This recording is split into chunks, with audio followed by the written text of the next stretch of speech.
A Caixa Econômica Federal anunciou na última semana redução das taxas de juros para os clientes que desejam comprar imóveis acima de R$500 mil. Para aqueles que não possuem relacionamento com o banco, as taxas caem de 9,9% para 9,4% ao ano. Já para os que possuem conta salário, o índice reduz de 8,9% para 8,4% ao ano. E nessa guerra de taxa de juros, resta ao cidadão pesquisar.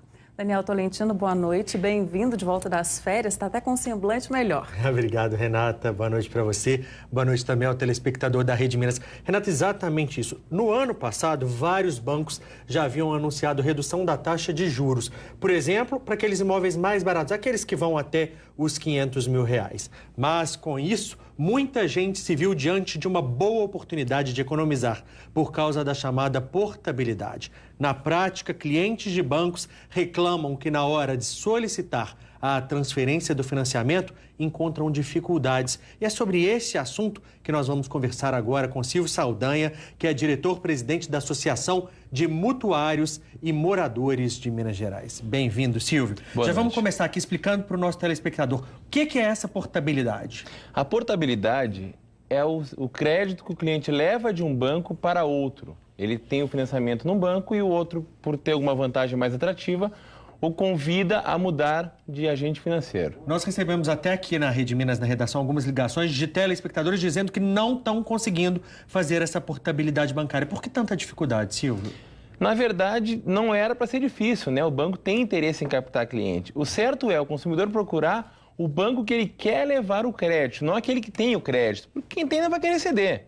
Então procura diretamente aquele banco que está te oferecendo a nova proposta e peça para que esse banco resolva toda a burocracia para a transferência de crédito. Ô Silvio, a burocracia está difícil aí. Os bancos não querem liberar, não querem perder o cliente, porque tem os juros, as taxas, tarifas e etc.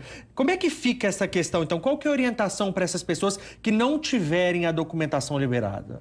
Elas devem chamar a ouvidoria do banco e reclamar, né? Mas normalmente, se você procurar o banco que já está te propondo o crédito, ele deve se encarregar dessa situação. Se ele quer te dar o crédito numa nova taxa, o importante é que ele faça toda essa transição para o conforto do cliente. Silvio, boa noite. Bom, a gente já deu orientação logo no início. O importante é pesquisar. Mas e aquele consumidor que não tem tanto tempo para ir ao banco, principalmente nesse horário restrito, né? Que os bancos estão abertos. Existem outros meios da gente pesquisar quais as alternativas melhores para fazer um bom negócio? Boa noite, Renata.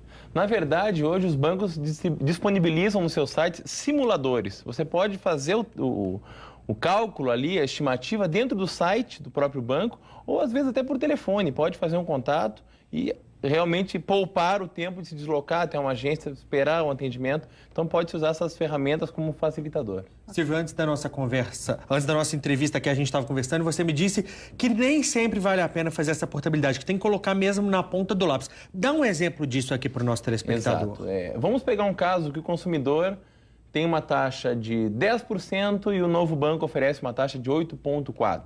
O importante é calcular quanto essa diferença vai representar na prestação do consumidor e qual é o prazo que ainda falta para quitar o contrato. Porque nesta portabilidade vão incidir novas taxas, vão incidir TBI, registro. Então, por exemplo, digamos que a vantagem da troca do banco na portabilidade é R$20 mil e ele vai gastar 4 ou 5 mil para essas taxas, vale a pena. Se for o oposto, já deixa de ser interessante. Agora, para a gente terminar, portabilidade de um banco para outro. Mas se o consumidor quiser simplesmente baixar os juros, já que os bancos têm anunciado, é possível dentro da mesma instituição financeira? Existe política de banco interna, que a gente sabe que pode acontecer, no momento que você faz o financiamento, se pactua uma taxa, e atribuindo produtos, um cartão de crédito ou uma conta salário, o banco consegue sim dar uma redução na taxa, mesmo pactuando um valor num sistema de convênio, no momento que você mantém a prestação em dia, paga essa taxa menor. Muito obrigado pela sua presença aqui, pelas explicações. Renata, na quarta a gente tem Direito de Cidadão de novo. Que bom, obrigada. Boa noite para vocês.